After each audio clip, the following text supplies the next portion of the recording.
Hey everyone, it's Hart.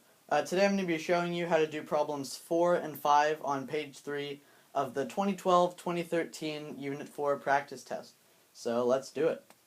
So problem 4, as you can see here, has a situation where you have a half outwards machine, you have one block which is hanging off the edge, and you have one which is on a ramp. The problem gives us the masses of the two blocks. The mass of A, which I've also called M1, equals 0.75 kilograms, and the mass of B, which I've also called mass 2, equals 0.25 kilograms. So the problem asks us to figure out the acceleration that the system is experiencing and the tension which is acting on both of the blocks.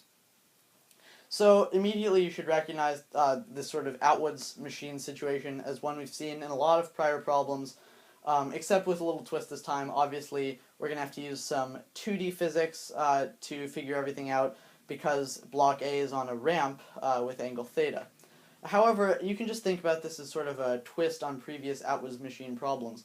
Because if you think about an outwards machine where you have two blocks which are just hanging straight down, that's comparable to a situation where theta would be 90 degrees. And if you just had block A on a flat surface and block B hanging off the edge, that would be like a situation where theta would equal 0 degrees. So it's just a sort of twist on those previous situations. A lot of the things we've figured out about these kinds of setups carry over to this. There are a lot of helpful tricks we can use and helpful concepts we can apply. But of course we're going to have to do some 2D physics work, particularly some stuff related to rotated coordinate systems. So why don't we start off here by drawing a free body diagram for each one of these blocks. I think that'll help us visualize the situation and get a handle on what's going on here. So let's start with block B, because that's more simple. So I'll do it over here. And I apologize if I'm not drawing this exactly straight. There isn't really anything holding up this board back here, so it's kind of tricky to do this. So for block B, you have an upward tension force, because the rope is pulling up. So T. And also, of course, you have a downward force of gravity. So gravity is M2G, because again, M2 is the mass of B. So that's simple enough, just two forces acting in different directions. Now let's go on to block A, whose free body diagram is a little more complicated. So like block B, we have the downward force of gravity. It's M1G in this case. However, this is where things get a little bit trickier.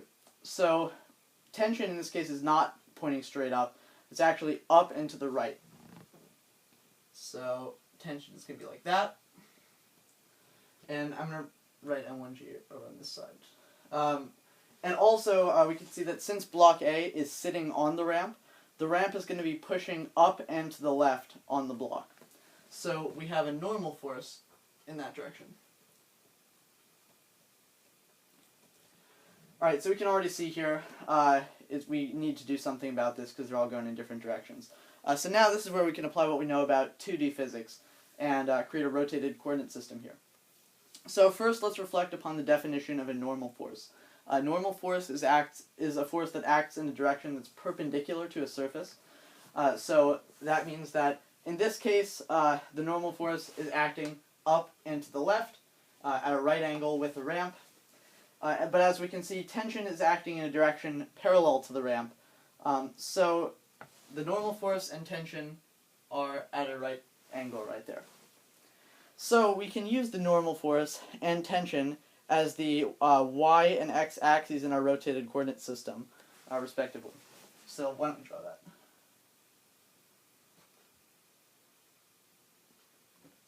Alright, so you have y prime and x prime, and they're at a right angle. So this is our new system. Now let's draw in M1G. Okay, so M1G. So obviously this doesn't fit in, it doesn't go in the same direction as either one of the axes, so we're going to have to split this up into an x prime component and a y prime component. So we'll have a y prime component here. I'm drawing using a dotted line just to signify that it's that's a component, not a vector, and we also have the x prime component. So just to figure out what this angle is right here, we're going to do a bit of geometric analysis of this diagram up here. Let's remember that, so gravity's acting straight down on block A, so it creates this smaller triangle, which still has angle theta, and gravity is going to be acting at a right angle with the ground.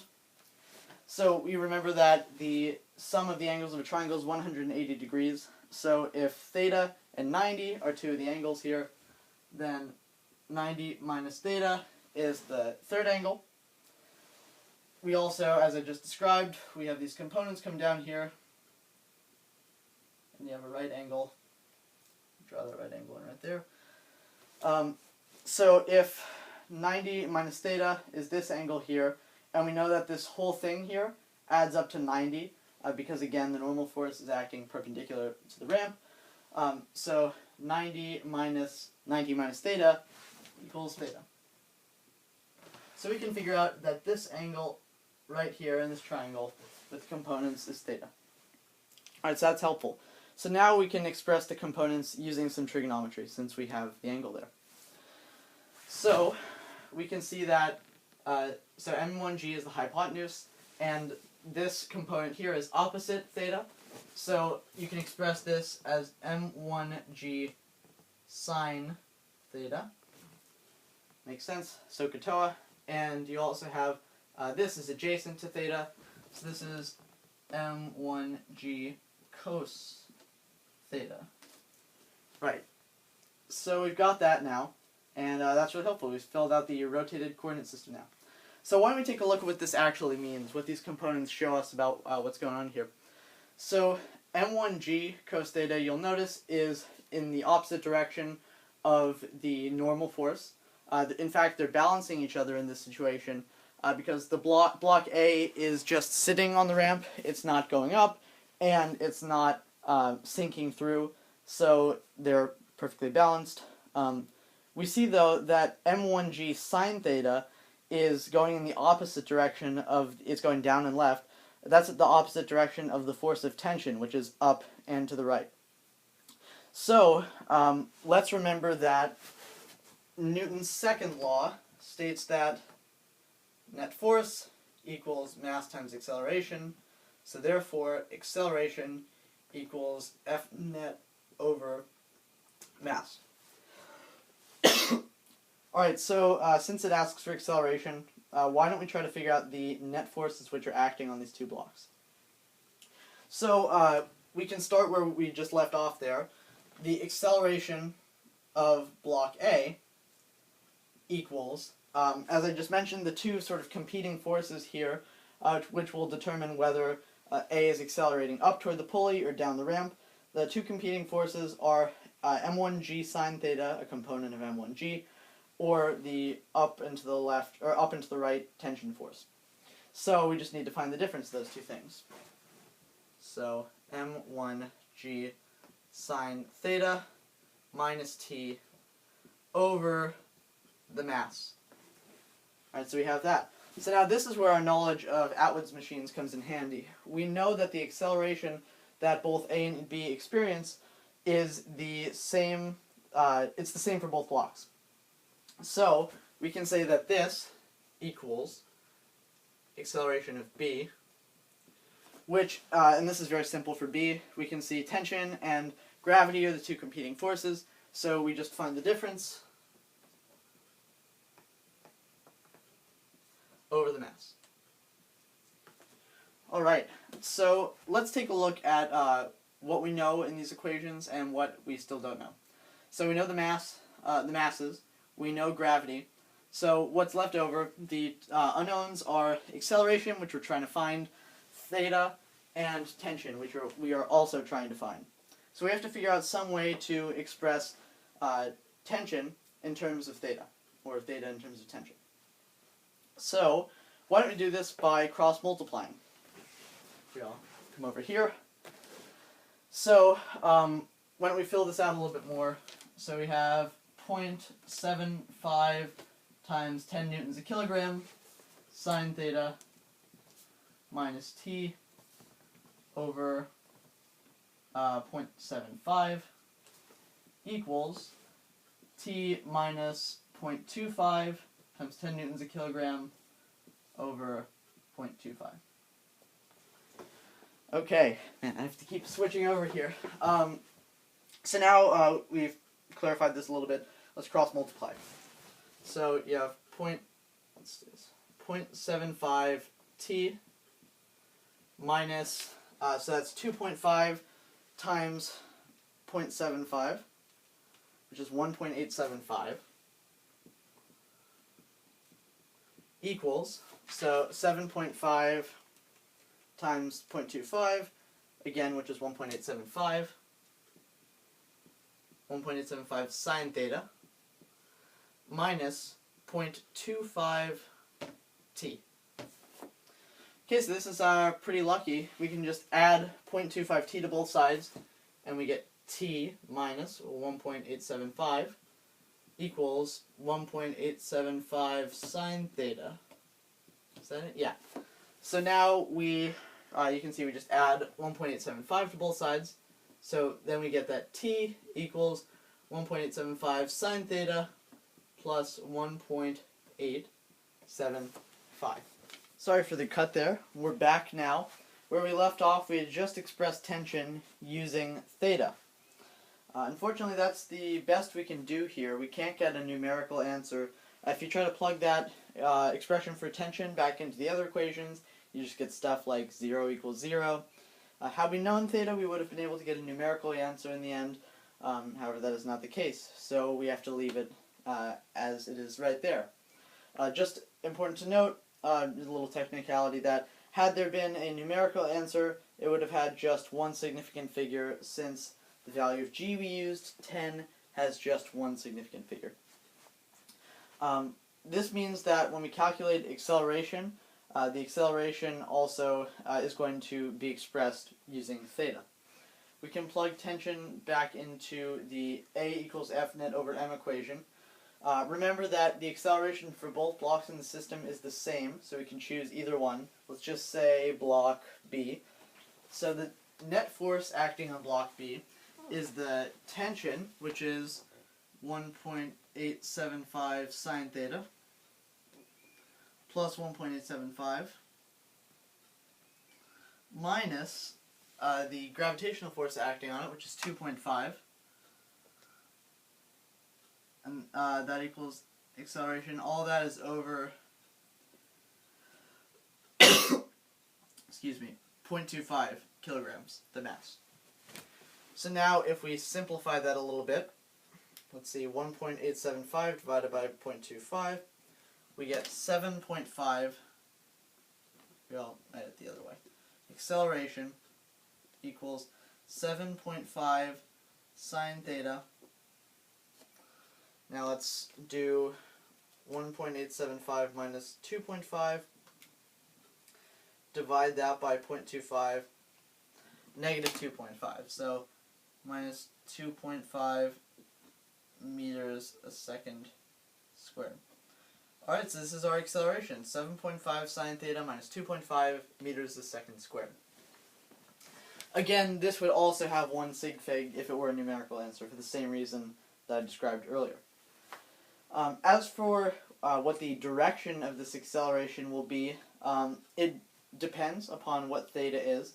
However, while we can't get, obviously, an exact direction in this since theta varies, we can say that we can figure out the maximum and minimum values for the acceleration, and we can figure out whether there would be no acceleration, and we can figure out the intervals in which there would be acceleration in one of the two directions. First, let's remember that we defined positive acceleration as the A block moving down the ramp and the B block moving up, because you have t minus mg and mg sine theta minus t were the expressions we used earlier for the net force. This means that negative acceleration is block A going up and block B going down. So, the place where acceleration is 0 is what we... Okay, first let's set 7.5 sine theta minus 2.5 equal to 0.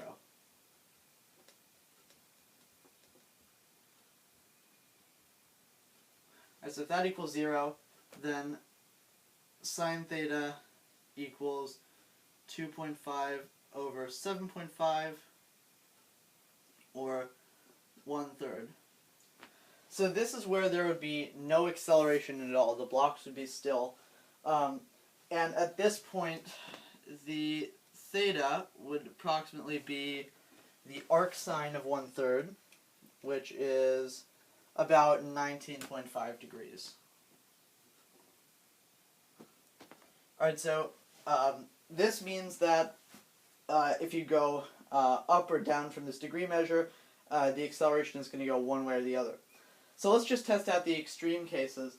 So if theta equals 0 degrees, then let's plug that back in. Sine of 0 is 0. So if theta equals 0, then negative 2.5 is the acceleration. So since this is negative, that means that the system is accelerating to the right.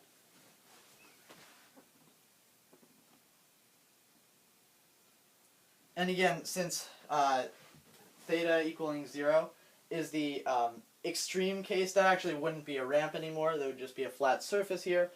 That is the negative 2.5 is the minimum acceleration that can exist in the system. So then if we, assuming also that theta is between 0 and 90, including those two. If theta is 90 degrees, then A presumably is to the left. We can test that. If sine of 90 is 1, 1 times 7.5 is 7.5, minus 2.5 is 5, so that is positive, meaning the system is moving to the left. And again, that is sort of the maximum value of the acceleration. So I hope this helped. This has been problem 4. I'm going to erase this board, and we're going to move on to problem 5. See you in a minute. Hey everyone, we're back. We just solved problem 4, now it's time to tackle problem 5. This should probably take a little less time to explain and solve. However, there are some potentially confusing or tricky moments that it would be worthwhile to address, and to just make sure, we just want to make sure that everything is clear here, so you can study for the test effectively. So if you look at this problem for a second, you'll see that it involves the issue of centripetal motion. So it adds in a little bit more of the 2D physics stuff that we've been studying into the mix. However, there are some components, no pun intended, of the previous problem which come into play here, such as, well, looking at the components of a vector and using trigonometry, setting up triangles, all that kind of stuff. So some of the skills we practiced in the previous problem carry over into this one, so that'll be helpful. As the problem describes it, there's a motorcycle going over a rounded hill, and at a certain moment where, oh, and by the way, the hill has radius r, at a certain moment where a line pointing from the motorcycle to the center of the hill, and this radius from the top of the hill, where that makes an angle of theta, the motorcycle loses contact with the hill. The problem asks simply enough how to express the motorcycle's motion at this point in time. It gives us 4 choices here: v squared over r equals g, v squared over r equals g cos theta, v squared over r equals g sine theta, and v squared over r equals normal force minus mg. Before we look at those individual answers, why don't we expand upon this diagram a little bit and just get a clearer idea of what's going on. If the motorcycle has lost contact with the hill, then that means the only force that's acting upon it is a force of gravity pointing directly downward. This is probably the biggest misconception here that could arise. The force of gravity is pointing directly downward toward the center of the Earth. It is not, as your initial instinct might be, pointing toward the center of the hill. In fact, this line right here, the line that's going from the motorcycle to the center of the hill, is a component of this downward pointing gravity. So let's draw that as a dotted line, and then we can draw another component here.